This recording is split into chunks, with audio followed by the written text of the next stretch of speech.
Namo Om Vishnu Padaya Krishna Prasthaya Bhutale Srimati Radhanath Swami Namini. Namo Om Vishnu Padaya Krishna Prasthaya Bhutale Srimati Bhaktivedanta Swami Namini. Dear Srila Gurudeva, today on the auspicious day of your Vyaspuja, I offer my humble obeisances to your lotus feet. My heart is filled with a lot of gratitude for the immeasurable gift of your shelter and guidance. And as I compose this offering, I'm very keenly aware of how qualified I am to glorify you. Nonetheless, I take this opportunity for purification and to beg for your boundless mercy. In the past century, the world has seen a lot of life-altering developments, such as the advent of computers and the internet, and now the AI revolution. So while these events have propelled us towards a greater material prosperity, we can definitely argue that it comes at the expense of a degraded consciousness. So amidst this technological innovation, a truly historical event occurred. Srila Prabhupada's arrival in the US. So this marked the beginning of a global revolution aimed at reviving the purity of our consciousness and re-establishing our long-lost relationship with Krishna. The year 2025 commemorates the 60th anniversary of Srila Prabhupada's arrival in Boston. So earlier this year, I had the privilege of personally attending your classes in Boston, where you spoke on the topic of Srila Prabhupada's Jaladuta journey. You reminded us of the tremendous hardship Prabhupada endured to reach Boston. At the age of 65, with a meager 40 rupees, Prabhupada sailed for 38 days in a cargo ship, tolerating seasickness and even a heart attack during the voyage. After 60 years, we can confidently say that if not for Srila Prabhupada's compassion and tolerance, the world would have been a very different place to live in. And you have truly embodied Srila Prabhupada's mission and mood, serving as a remarkable ambassador. Your personal example has demonstrated that progress in Krishna consciousness is only achieved through sincerity, humility, and the tolerance of unfavorable circumstances. Your class in Boston, when I was listening to it, I was thinking about the immense difficulties you faced in your pursuit of spiritual life. So, recalling from your book, the arduous journey that you took to in 1970 to India, and eventually meeting Srila Prabhupada in the 1971 Cross Maidan Festival in Bombay. So it's really extraordinary for a 20-year-old American to abandon the comforts of American dream and navigate dangerous terrain to reach India, something that really talks about your deep sincerity and honesty in seeking the purpose of life.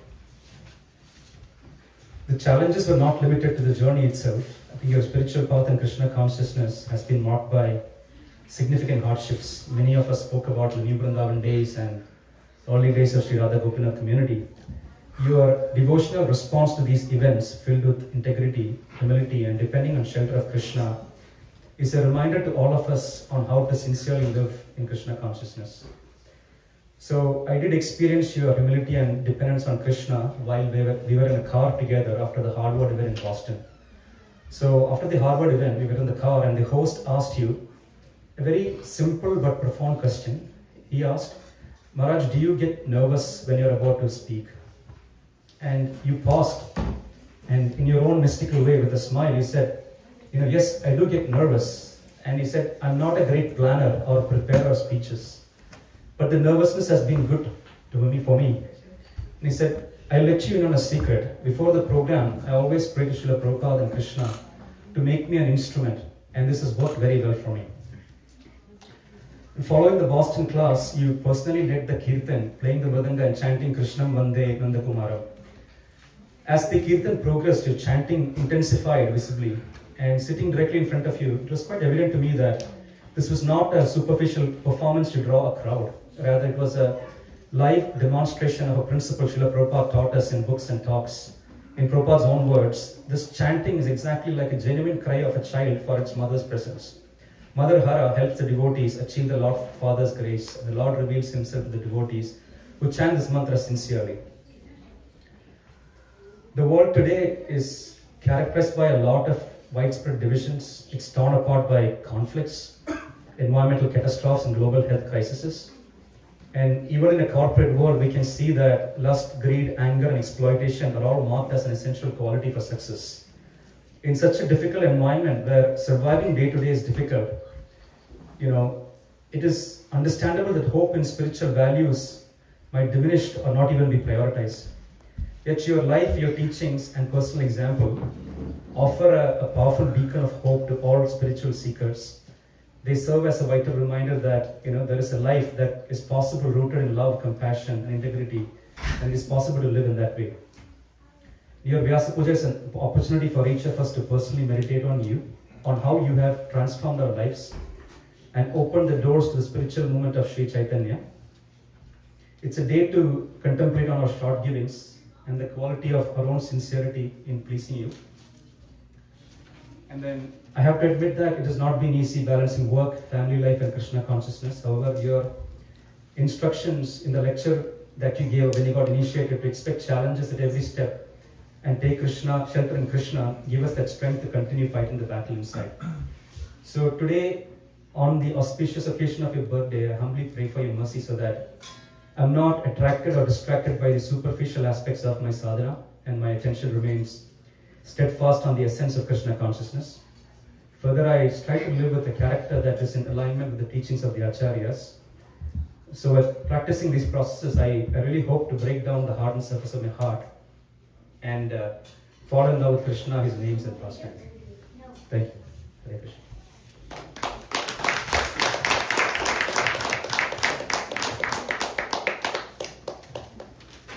Hare Krishna, dear Radhanath Swami Maharaj.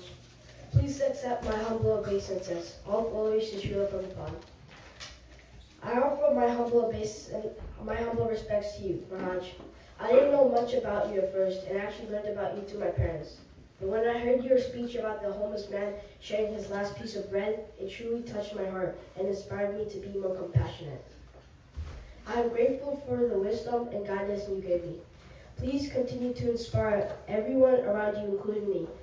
I pray that by your next Vyaspuja, I can know you better and follow your teachings most sincerely. Wishing you a very happy birthday, Maharaj. Sincerely, Drew.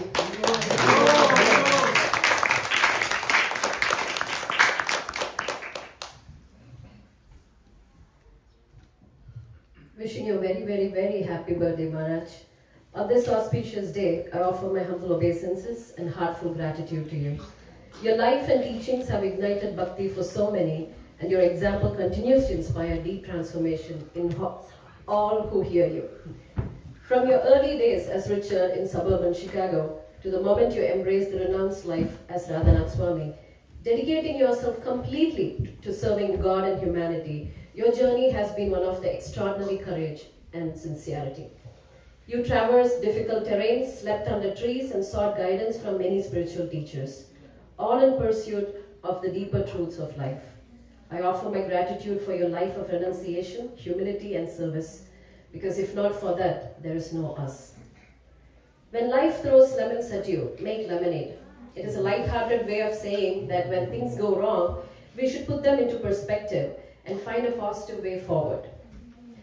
Everybody knows the deeper sense of this phrase. But how? How do we actually do that? That is a big question.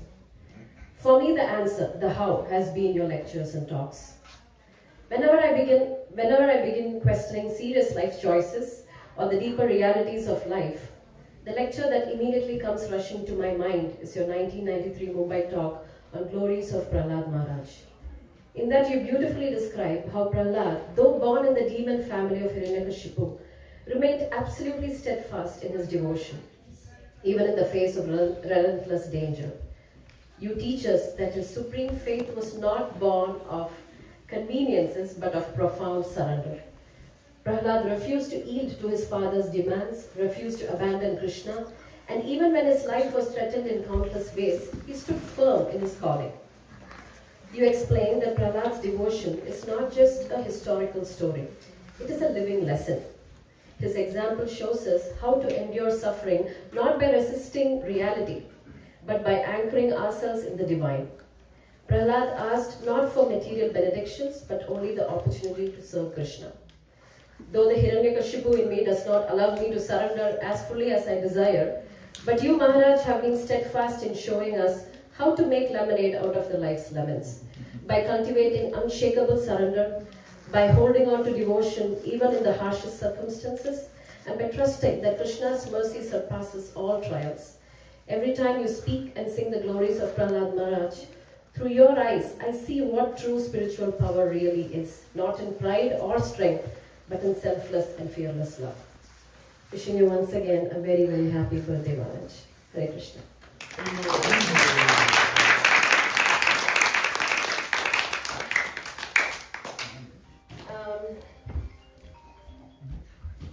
Now to continue our offering to Maharaj, we have a special gift from our youngest devotees. These children have rehearsed a beautiful song as a humble expression of their love and devotion.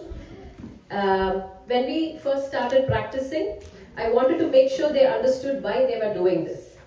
I explained that grown-ups might have many experiences to share with Maharaj, but Maharaj would be most happiest to receive your smallest act of love over big words.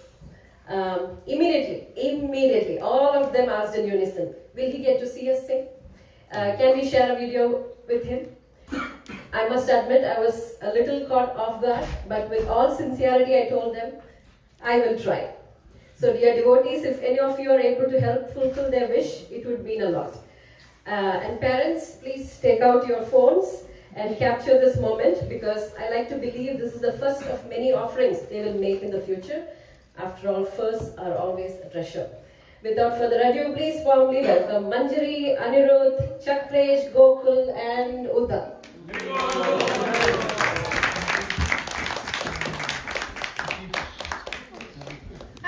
Sorry, I forgot to mention Dheeraj, our dearest Damodar too. Can you all kneel down? Kneel down, please. Okay, can they go to the side? Okay, we can. How about we do our positions here? This light. We're just changing the orientation. That's it. Everything else remains the same.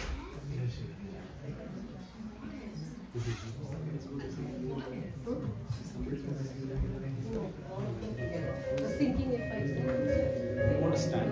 You want to stand? You want to stand? You want to stand? How they have practiced? Sitting down, stand.